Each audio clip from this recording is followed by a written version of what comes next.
आनंद किधर है? सबका अपना अपना विचार है। मुंडे मुंडे मतिर्भिन्ना तुंडे तुंडे सरस्वती। विचित्र रूपा खलु चित्त वृत्तयः। दो जीवों की चित्त वृत्ति नहीं मिलती। एक सोचता है वो बड़ी गाड़ी आ जाए तो आनंद मिलेगा, एक सोचता है कि बड़ा घर मिल जाए तो आनंद आएगा, एक सोचता है कि कलेक्टर बन जाए तो आनंद आएगा, एक सोचता है रसगुल्ला खा ले तो आनंद आएगा। अब आनंद कहाँ है? ये सबका अपना अपना निश्चय है, किंतु लक्ष्य सब जीवों का एक ही है, आनंद।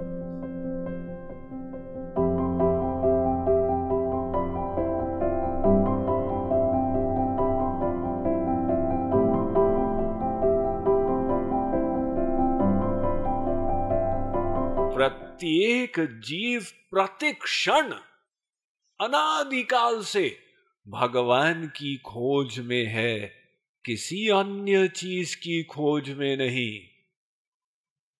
और कोई भी जीव प्रयत्न करने पर भी अनंत कोटि कल्प में एक क्षण के लिए भी नास्तिक नहीं हो सकता।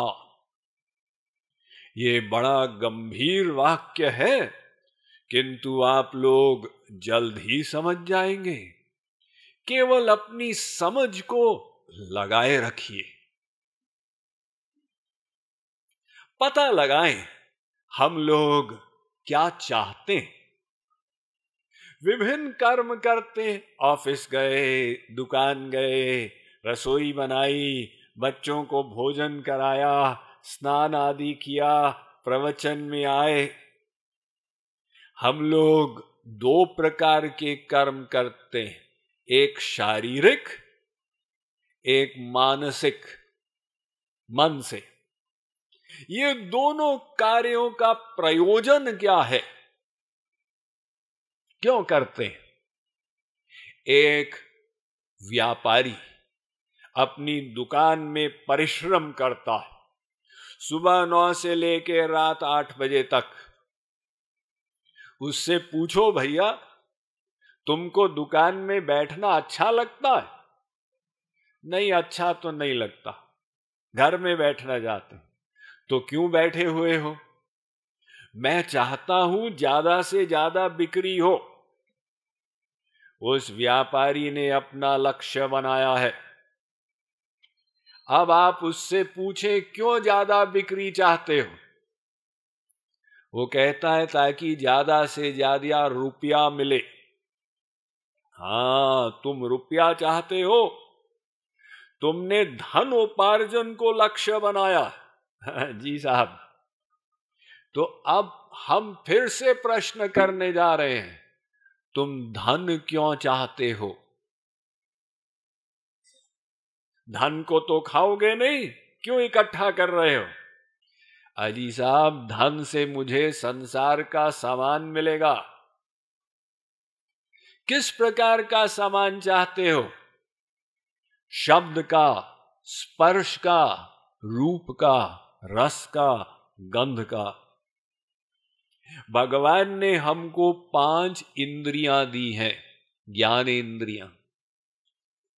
तो वो 5 ज्ञानेंद्रियों के विषय हम चाहते हैं, और ये 5 इंद्रियों का विषय संपूर्ण संसार है। तो वही पदार्थ हम धन के माध्यम से चाहते हैं। अब पता लगाओ कि तुम ये 5 प्रकार के पदार्थ क्यों चाहते हो। उससे क्या होगा?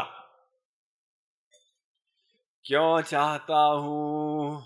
स्वामी जी, उससे मुझे आनंद मिलेगा, मजा आएगा, सुख, शांति, लुत्फ, हैप्पीनेस, ब्लिस, कई नाम हैं उसके। तो ठीक, तुम आनंद चाहते हो। जी हां, आनंद के लिए सामान चाहते हो। बिल्कुल ठीक। सामान के लिए रुपया चाहते हो। जी हां, रुपए के लिए परिश्रम कर रहे हो। बिल्कुल ठीक।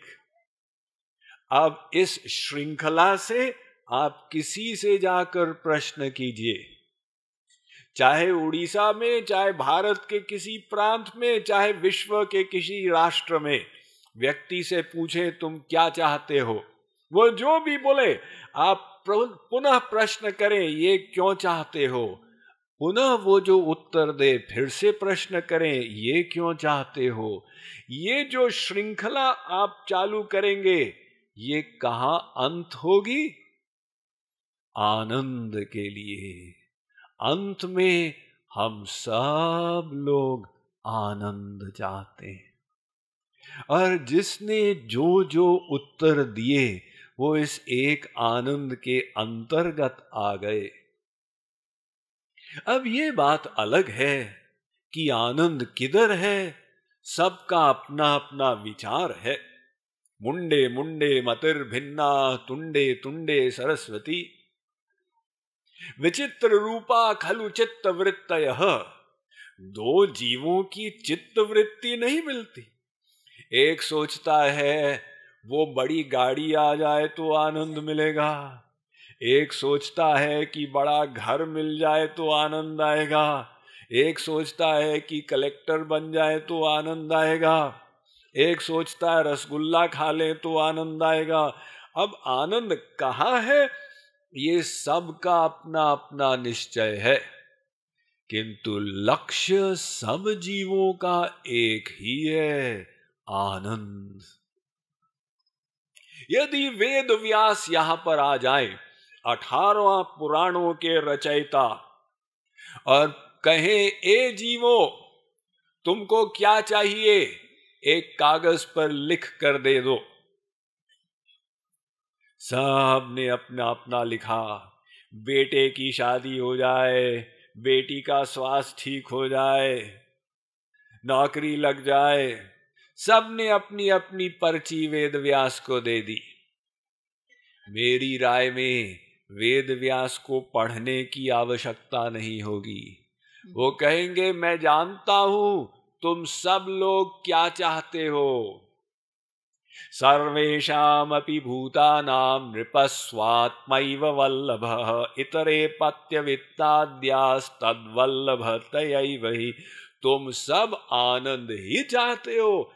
आनंद के लिए तुम्हारी इच्छा है बेटे की शादी हो जाए, बेटी ठीक हो जाए, नौकरी लग जाए, किंतु उद्देश्य सबका आनंद, हैप्पीनेस, मजा, शांति ही है। अब जब ये निर्धारित हो गया तो थोड़ा विचारशील बने। सबका लक्ष्य एक क्यों है, पृथक पृथक क्यों नहीं? वैसे तो सब जीवों की शक्ल अलग। भगवान ने इतना वैषम्य भर दिया संसार में, कोई दो जीवों का अंगूठा छाप नहीं मिलता। इसलिए तो आजकल गवर्नमेंट भी बायोमेट्रिक्स ले लेती है ना। 7 अरब जीव और सबकी अलग अलग उंगलियों के निशान। ये कमाल सृष्टिकर्ता का। एक पेड़ की 2 पत्तियां नहीं मिलेंगी, यहां तक कि 2 मनुष्यों की आवाज नहीं मिलती। थोड़ी सी जो तरंगे हैं ध्वनि में, उसी में अंतर। कोई आपको फोन करता है, आप उसकी आवाज से पहचान जाते हैं, हाँ भाई राकेश। तुमको कैसे पता चला कि राकेश है और मनोज नहीं?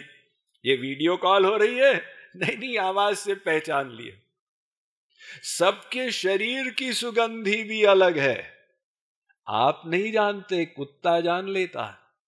वो नासिका प्रधान प्राणी है ना। आप अपने दोस्त के घर गए जिसके पास पालतू कुत्ता है, वो आपको देख के भौंकता है, किंतु आप निकट गए, उसने आपको सूंघ लिया और याद आ गया, अच्छा अच्छा ये सुगंधी का मनुष्य, इससे मैं पहले मिला हुआ हूं, ये परिचित है। वो चुप हो जाता है। अतः भगवान ने संसार में इतनी वैरायटी बनाई कि सब जीव अलग अलग रुचि के, चित्त वृत्ति के, तो इस मामले में वैरायटी क्यों नहीं है?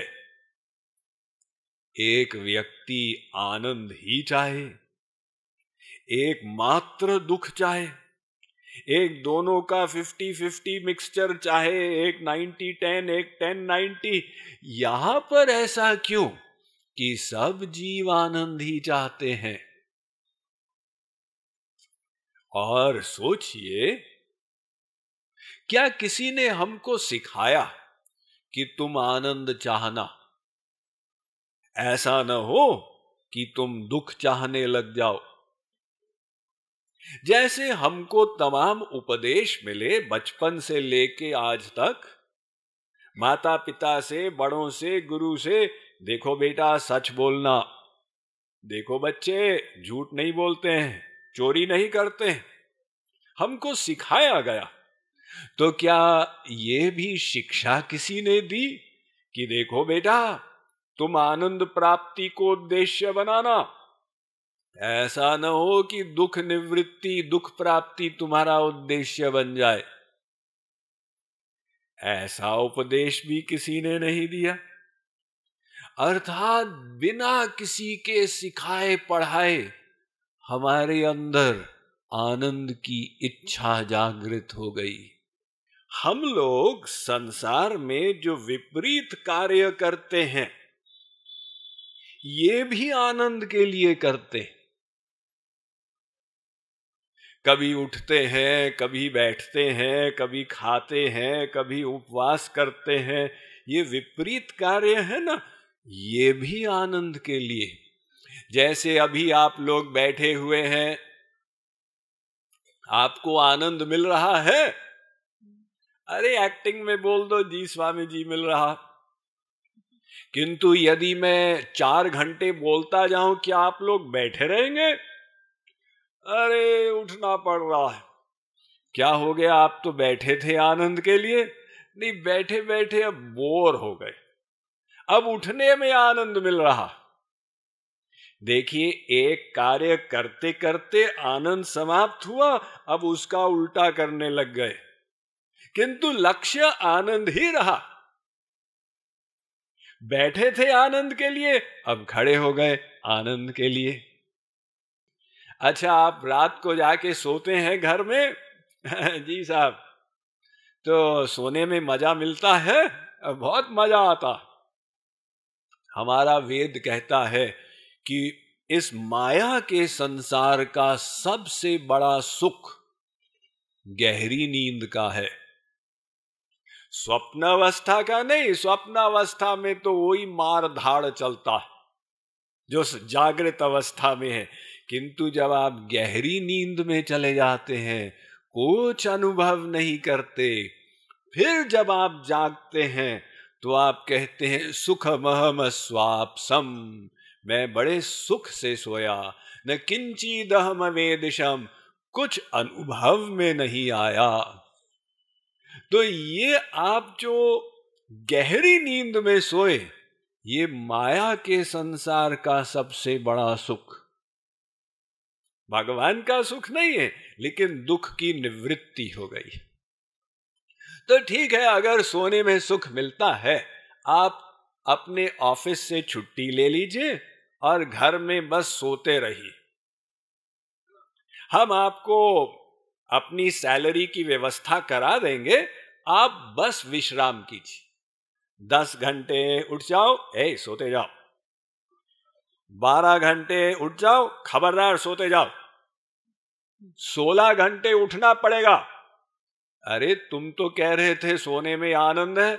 नहीं, अब सोने में बोरियत लगने लग गई, अब उठने में आनंद मिल रहा है। कार्य उल्टा हो गया, लक्ष्य एक ही रहा। तो 24 घंटे हम आनंद के लिए ही प्रयत्न करते हैं, और ये प्रयत्न जो है जन्म से प्रारंभ हुआ था। हम लोग जब पैदा हुए, हमने पहला काम क्या किया? नारा लगाया, मुझे आनंद चाहिए, मुझे आनंद चाहिए। आप लोग कहेंगे स्वामी जब पैदा हुए थे हम क ख ग घ तो बोल नहीं सकते थे, नारा कैसे लगा दिया? नहीं, पैदा होने पर हमने क्या किया? हम रोए। और क्यों रोए? पैदा होने में कष्ट हुआ।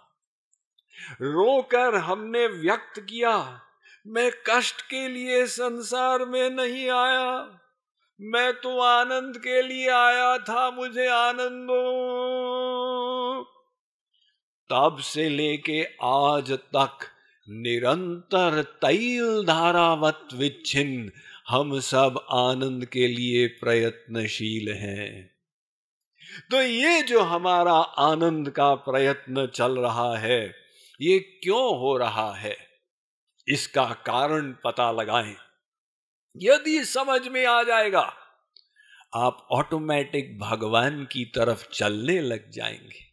अर्थात ये नींव है, आध्यात्मिक ज्ञान की बुनियाद है, आनंद प्राप्ति का कारण। उसके रहस्य को समझो। समझ गए तो भगवान के निकट चले जाओगे।